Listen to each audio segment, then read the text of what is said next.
And welcome back to Global Business News TV. As you could see, proudly American flag. Again, this series, I love it. I happen to vote for President Reagan twice and really enjoyed that leadership role. Became successful because of that. So Ronald Cooper is a hero and a hero to many people, including me. I'm proud to show the flag. He was the epitome of the Top Gun trainer in the Air Force, squadron leader, flown 300 plus missions and survived every one of them, and helped his team survive because of discipline and because not discipline from do this or else, but discipline of thinking. And this is what I'm learning from these conversations with Ron Cooper. In business today, he's a executive leadership trainer, executive training. Just because you're an executive doesn't mean you're a leader. Other people have to give you the reins.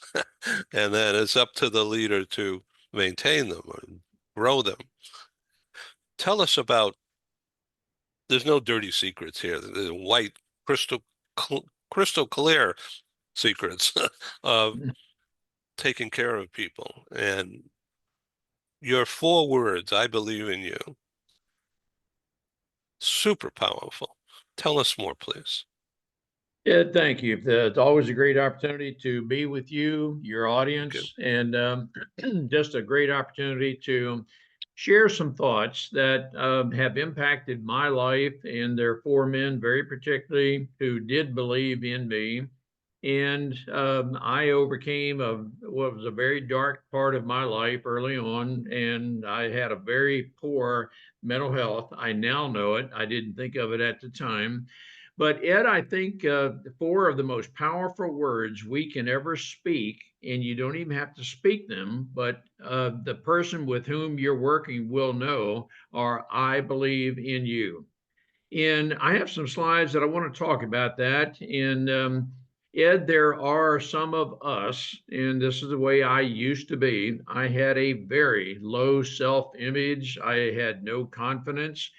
It was in early life that I was uncertain if I had any worth to anyone. And I am not overstating anything I'm saying. But as I worked with my grandfather, a third grade dropout, his son, my uncle, and my high school football coach, and later my wife's father, my father-in-law, and Marty now, they are helping me over what was a very dark early part of my life. And I believe in you is the basic theme, although I will say, Ed, that none of the 4 men actually spoke those 4 words, but they invested time with me, and we enjoyed being in each other's presence. So I can look back and know that they did invest time in me. They did believe in me. Otherwise, I cannot believe they would have spent as much time with me as they did. And so I want to encourage our listeners to, and I'm going to talk about investing in another person's life. And when I talk about investing, it's time, could be money, but it's your interest in another person. Do you believe in them? Do you believe they have untapped potential? And for those who do have untapped potential and you believe in them, I can almost promise you, guarantee you, you will help that person develop their fullest potential. But Ed, I'll bring up my slides and just talk very briefly in who believed, or apostrophe S, past tense, or who believes now in you. And very important. And again, those 4 words that are so powerful, I believe in you. Even if unspoken, we will know if you do by virtue of the amount of time that you are willing to spend with us. But I'll talk very briefly about the participant mindset, and that is and we could use the term mentor, mentee. My grandfather, uncle, high school football coach, father-in-law, and Marty each functioned in a mentoring role, albeit they were not formally designated that. But as a participant, if you're willing to invest in another person, you do have to make an assessment that is the person worthy of our resource investment, resource and time, maybe money, but is the person worthy of that? And then are we willing to invest without any expectation of anything in return? I want to explain that just a little bit, Ed.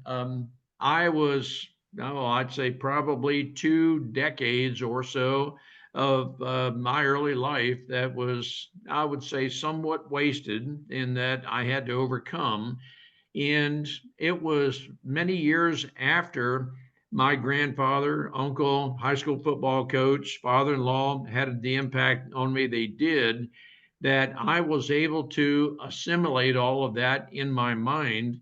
And I'm thankful that I was able to, that I did thank each of the four of them before they passed away. None of those four are living right now. But as I reflected on my life, I did thank them for the investment they made in my life. And I know neither one of them had any expectation of anything in return.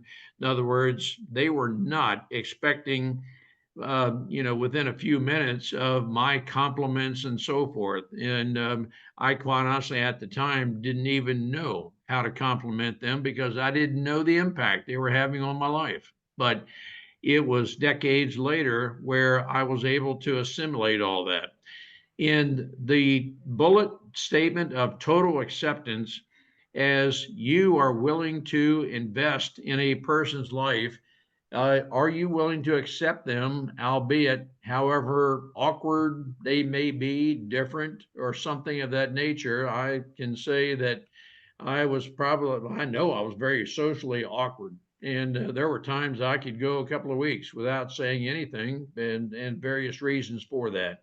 But if you are willing to say, yes, I'm willing to do all of these things we just discussed, that I'll take whatever time I have and this person is worthy, I would say, okay, you've met some of the basic criterias.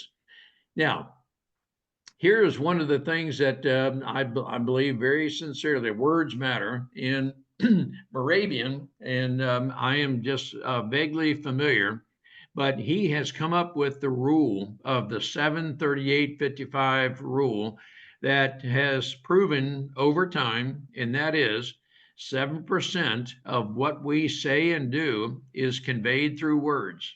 And so words do matter. But in my case, I will tell you that in early life, without going into great depth right now, there were some statements made, and I was uncertain how to process all that, but I did process it in a way that made me feel that, well, maybe I'm just intellectually incapable of learning. The 38% in the Moravian rule is 38% of what is spoken is conveyed through a tone of voice. Ed, we've spoken of that in the past in these forums. And if you have a spouse, you're married, it's almost guaranteed at some point, someone said it's not so much what you said, it's how you said it. That is very operative. But then 55%, the greatest part of what we convey in words is conveyed with body language. Something so simple as a smile, the pace at which we walk, maybe outstretched arms, it could be a handshake, any of these kind of things, Ed. And it's but the greatest impact people have are the body is through the body language. And I will tell you that each of the four men I referenced each had their own body language through a handshake, maybe a pat on the shoulder, anything like that. And those kind of things are very meaningful. And we, even though we're very awkward and maybe don't say very much, we are processing everything that you convey to us, everything that is conveyed in words, into body language, and so forth. And then, okay, so what is some of the resource investment? I think of resources as time. Are we willing to spend time with people? And it's just a matter of how things work out. Do I have a high enough priority? Do you have a high enough priority to where we are willing to make time for each other? And then time thinking with each other. That I frequently think of having a thinking partner. Marty, my wife, of as we're recording this, 57 years, is one of my greatest thinking partners. I do have a life coach, and he and I meet frequently, and he is my thinking partner. And Let me so, ask you a question, if I may. right there, yes. And Moravian, I'm not familiar with that. And who is this person, and how did you find him? I'm going to be honest with you, Ed. I do not know a lot about this person. I have heard others speak of him, and I know that much about him. And so I am not well versed on exactly who he is, but I will say those with whom I am associated and we share the same values. They have mentioned him, and I thought, my intuitive sense is I agree with that 738-55 rule. That's about the best I can do, Ed. No, I read that on the slide the other day, and I'd like you to display that when you can. Uh, and I don't know who that person is. I haven't had time to look it up and Google the name, but I will. And Yes. because that stuff that you wrote from that discovery experience, I believe in that. Uh, I something I don't know about the exact numbers, but that those four elements of expression, conveying, absolutely correct. I agree. And I believe it, Ed. My life experience tells me that, yep, I do believe, and I too cannot verify the actual numbers.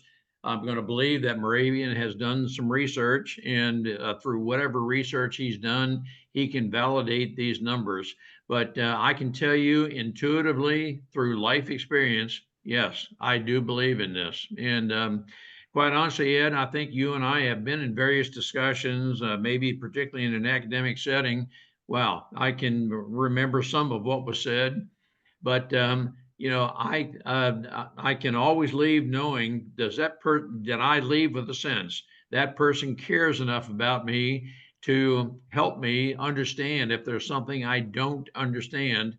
And whether that person cares a lot about me or whether I come away with some sort of impression of whether that person cares is a lot to do with body language and eye contact. Eye contact is very important. Some people feel uncomfortable with eye contact, but I will tell you, for me, eye contact is very important, and so I believe in that. So So, that's so just these four people that you were mentioning earlier as the outstanding teachers or yes, go-to resources, they exhibited that they set did. of stuff.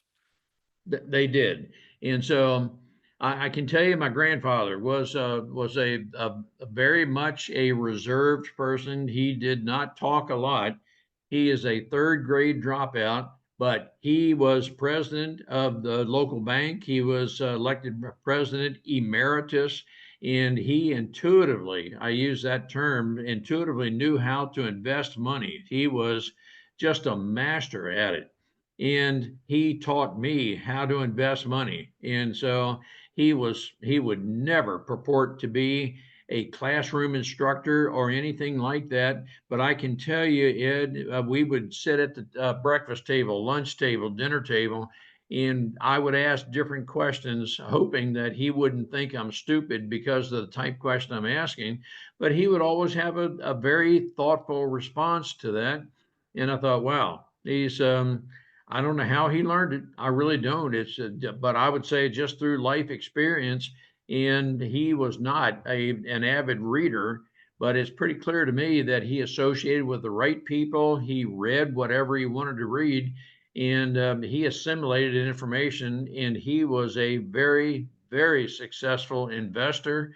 And and he passed on whatever it is you wanted to know. He would never say, "Sit down here, I want to tell you something." Hey, but if you ask, he would tell me. That's just the kind of person he was. Interesting. Great. Why don't you Yeah. show some of those slides? Yes, and so again, the Moravian Rule, the 73855. Just again, that's 7% is such a small percentage of what we say is actually conveyed in the words we speak. And 38%, more than 1/3, is conveyed through the tone of voice. And so we need to be very careful about tonality. And some people say, hey, I'm just going to throw out whatever comes to mind in whatever tone comes out. And if you misunderstand it, so what? It's your fault, not mine. Well, the person who really cares, who is willing to invest time in you, is at least notionally aware that the tone of voice is very important. And then again, the body language that am I willing to maybe very thoughtfully put my arm around your shoulders, shake hands? Am I willing to make eye contact? All of those things, Ed.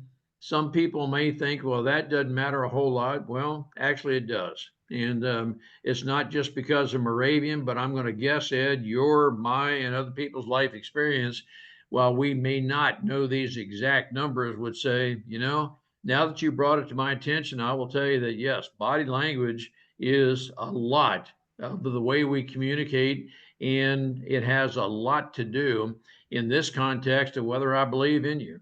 And but that is a very operative part of my life. And then again, financial resources, or let's just say not financial, but any resource investment.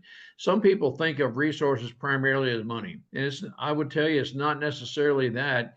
But again, in the context that body language and 55%, it's how much time are you willing to invest in me? Are you willing to help me understand? And I really believe that time is one of the most important investments we can make in people. And in the context of time, it has everything to do with priorities. That do I rank high enough with your priorities that you're willing to answer any questions with me, with the understanding that I don't expect you to stop everything you're doing to answer my questions right now, but would you be willing to take some amount of time somewhere to talk with me to help me understand?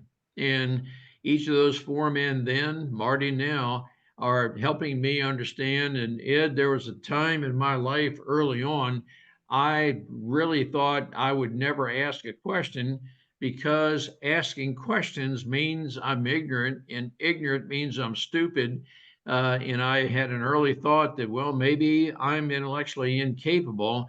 I wouldn't ask questions, and but I had to overcome a lot of that dark point in my life early on. And each of these four men, again, they were not formally my mentors, but they did believe in me. They spent time with me, and it wasn't hours per day, but it was just at the right time of the day, very meaningful to me. Well, gosh, you're willing to spend just a few minutes and whatever time you had to answer questions, and it was very meaningful.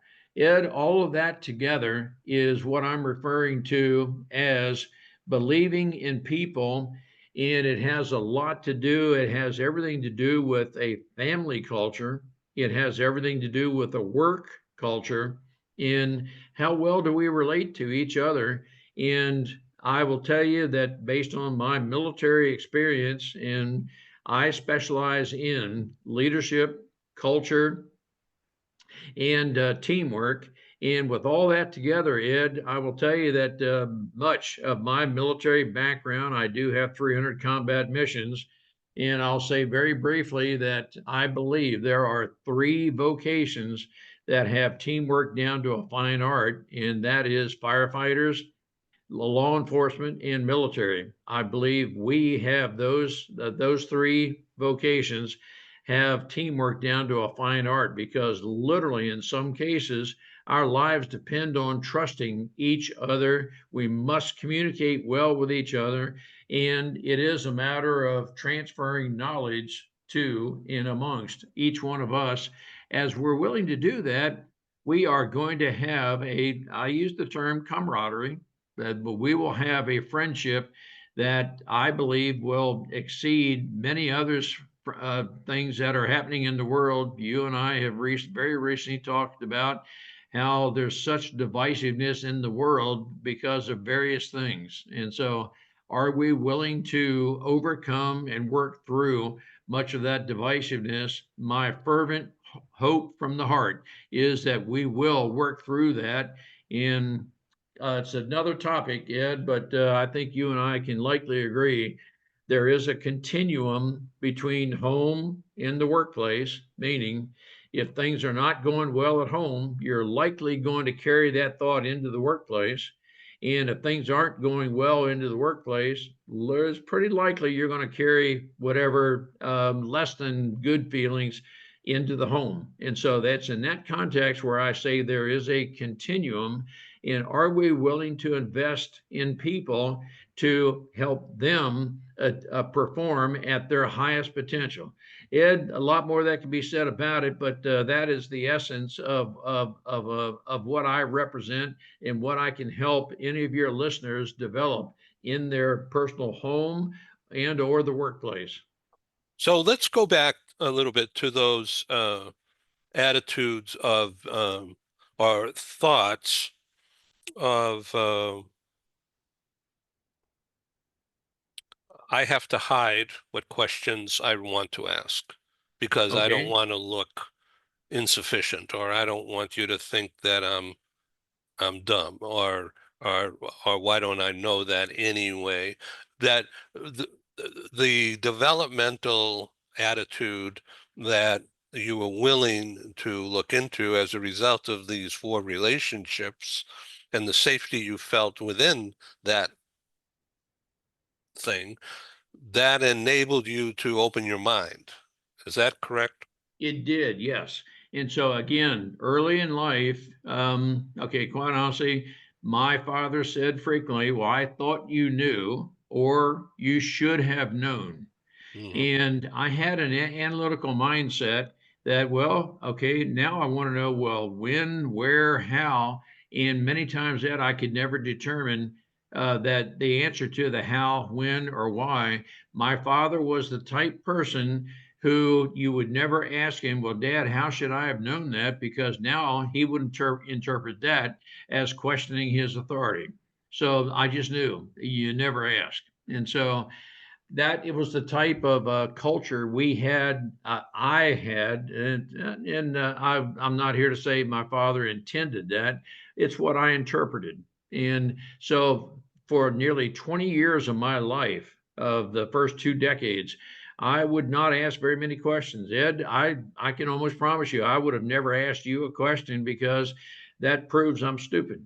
And so I just went into hiding, so to speak. But it has everything to do with my confidence in those four men. Each helped me develop I hope, what is a healthy self-confidence. And through that healthy self-confidence, I knew that, hey, everybody is ignorant about something, but being ignorant doesn't mean you're stupid. And so I'm inquisitive enough, and this is another topic entirely.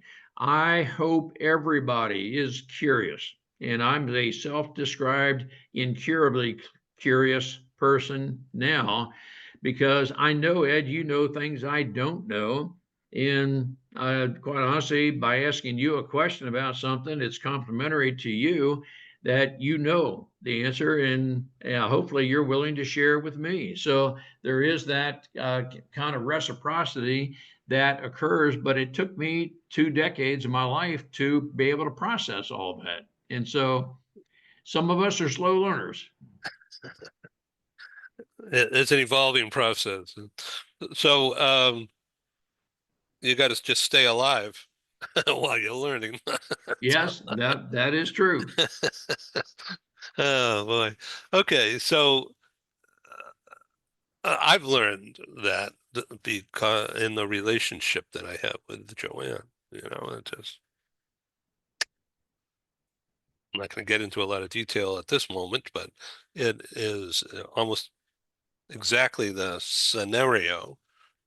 And some things are reversed and others are right on target. But Right. yeah, And so, Ed, I'm going to talk to the leaders that are listening right now. I can almost promise you, you have somebody in your organization who virtually remains silent about, and then fill in the list with whatever. And they're remaining silent because of something in the past they don't have the confidence to. And we as leaders need to demonstrate we care, and we need to spend whatever time we need to invest time with people to learn. And we have spoken many times about having a psychologically safe space that is an environment where we can freely discuss with each other.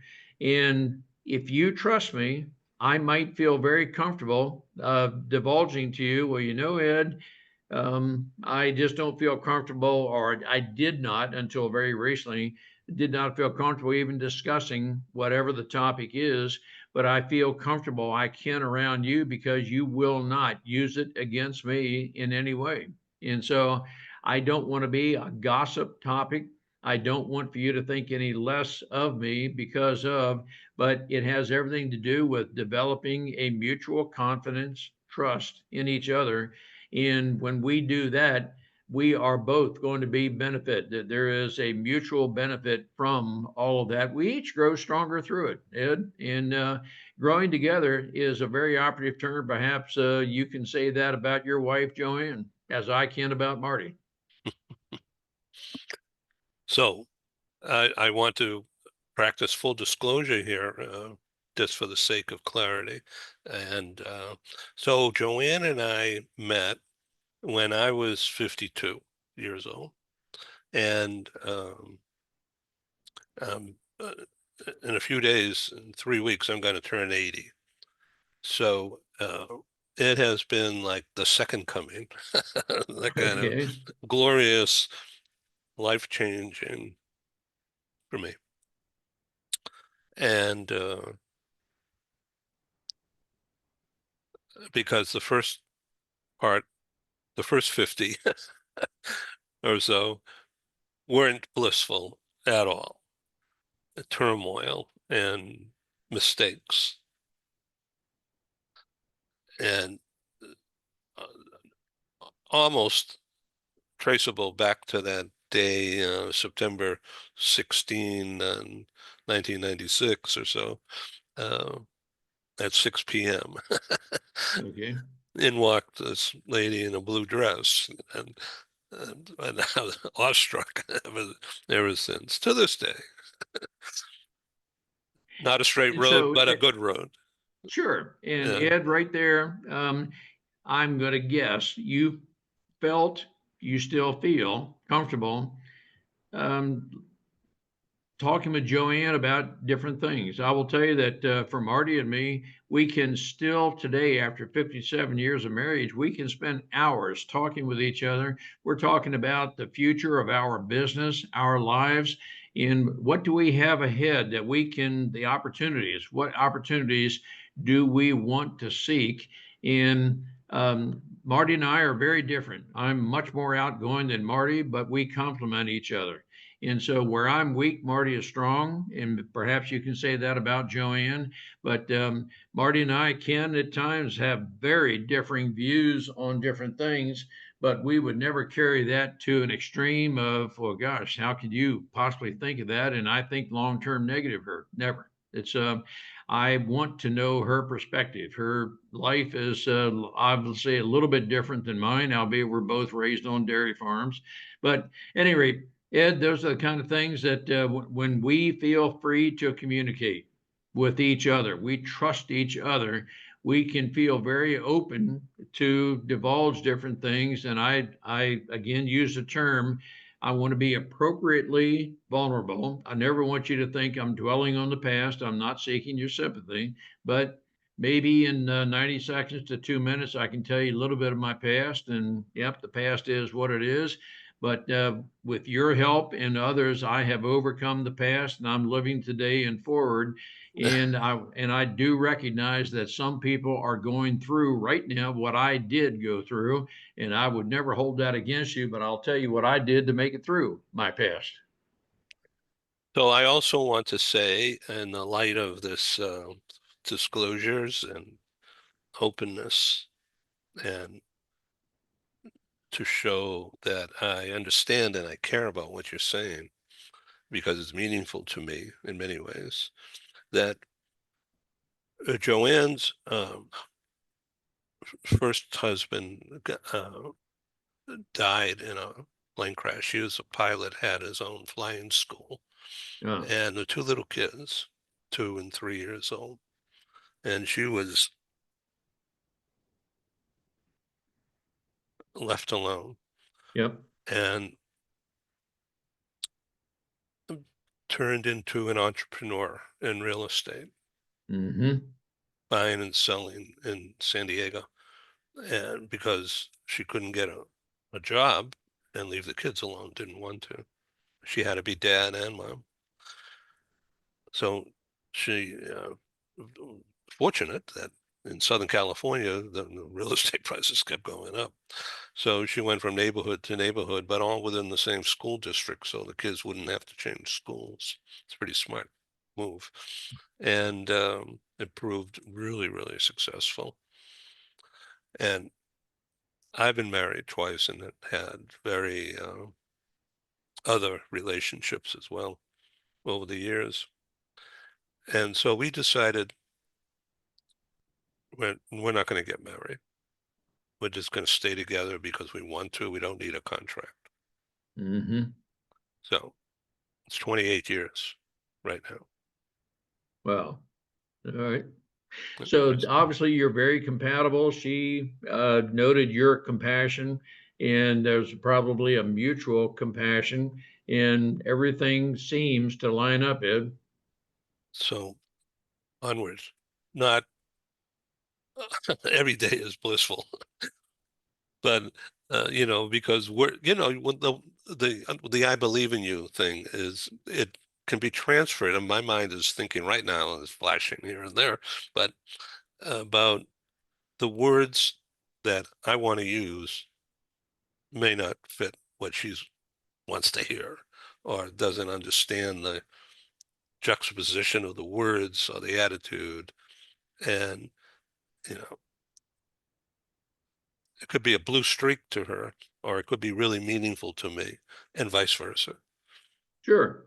Yeah. And Marty and I frequently, as I mentioned earlier, have conversations that I would have never guessed. I mean, how did you come up with that, whatever that is? And she has perspective, I have her perspective, and we compare those perspectives. And I'm a believer, Ed, that we can always, literally always, work through any differences we may have as long as we can dialogue. That because I'm looking for the very best in you, the person I'm working with, always. I'm looking for the positive. And so, as we honestly, from our heart, know we're looking for positive, we'll find it. And the converse is true. If we're looking for negative, we'll find that. But if we are looking for the positive, we can build on whatever positive we're looking for. And together, a very operative term for Marty and me, together, we will advance. And that's a very operative term for our business, the Cooper culture. We want to advance people individually. We want to advance businesses. And I know exactly how to do that with the teamwork concept. When we work together as a team and we have the right people, we have shared values. I can promise you, we are going together. We will overcome anything that might, for some people, be an obstacle. But we will work through it because we are committed to do just that. When you were in charge of a flight a squad Yes. and beyond, um,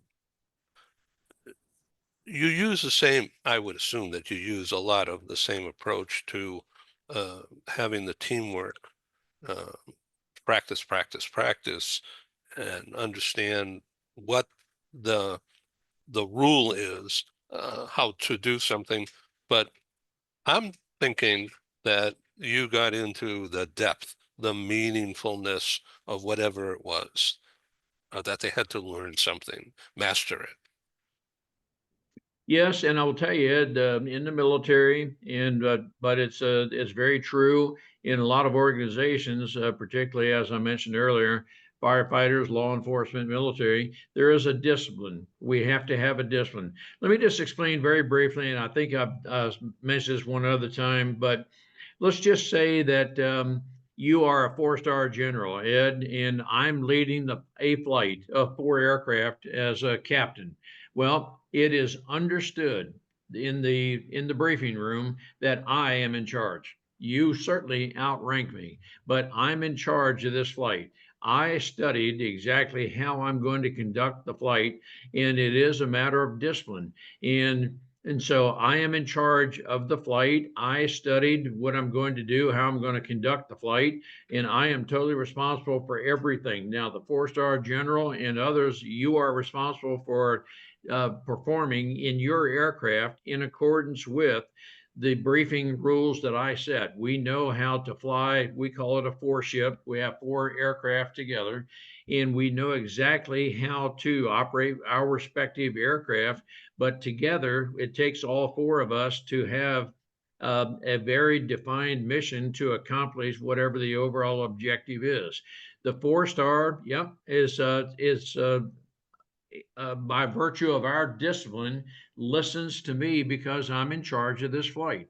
And and so in that context, Ed, it is a matter of a discipline. It is a mindset, but it is how we are. So in the squadron, I will tell you that a lot of us fighter pilots are we known to be type A people. I mean, just very strong, dogmatic people, and but it is a matter of how we treat, how we relate to other people, because we need to trust each other. And there are disciplinary rules in flight that you just don't talk whenever you feel like it. We have very disciplined manner of speaking.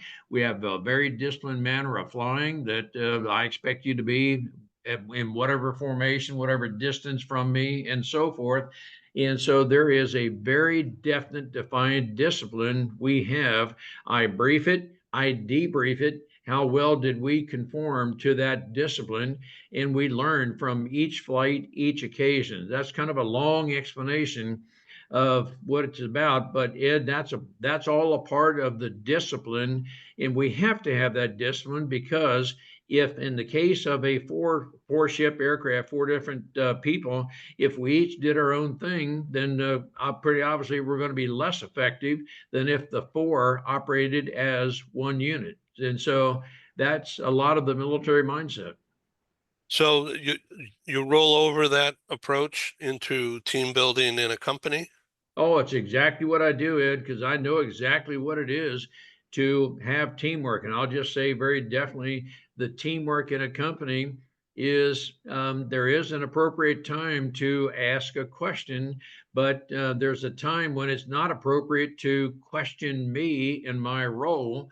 And I don't mean that in an autocratic way at all, but as a leader, I'm not a leader because of some words on a business card or whatever position I have. I'm a leader if I use the term frequently, if I influence people. I do want to inspire people to do their very best. My responsibility as a leader is to help develop people and to help people perform at their very best potential. And they will, if they know I care about them. And I am dedicated to invest myself, as we talked about in the I Believe in You presentation. If we're willing to invest time in people, they will respond to that. And so that's when we do all that, I can promise you, we will have a very cohesive team. That's great. Do you want to take some time to show a slide or two?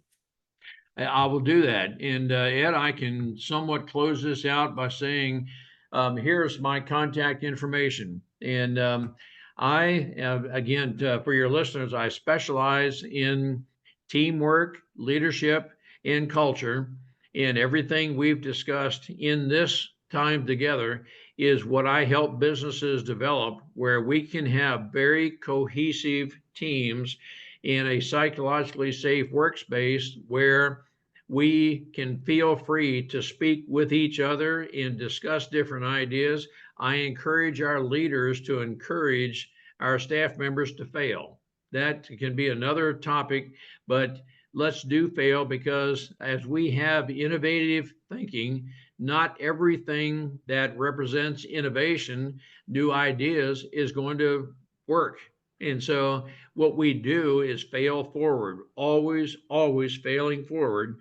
So whatever idea we had, if it didn't give us the results we had hoped for, let's discuss it together. What can we do better?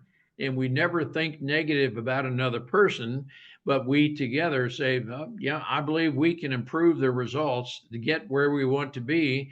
And together we can and we will develop teams to where we will be very effective and we will be very cohesive. Again, together is a very operative term for me. Wow, this has really been a tour de force. Thank you so much for sharing this information. And I'm just learning so much from you. And so thank you. Okay, do you want to show a slide? I don't know that there's anything more I need to, Ed. That Okay, good. I just want to the be sure. that last slide was my contact information, and so yes, I think we're all good. Okay, that's great. Thank you very much for being on the program again.